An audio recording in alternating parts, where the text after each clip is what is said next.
आपसे एक बात करना चाहता था जी।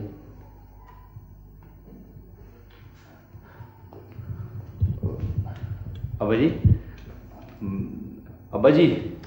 अब्बई, भाई बुला रहा है। हाँ, क्या हुआ?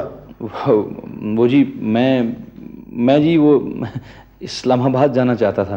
तो मेरा मतलब था जी कि हम इस्लामाबाद जाना चाहते थे।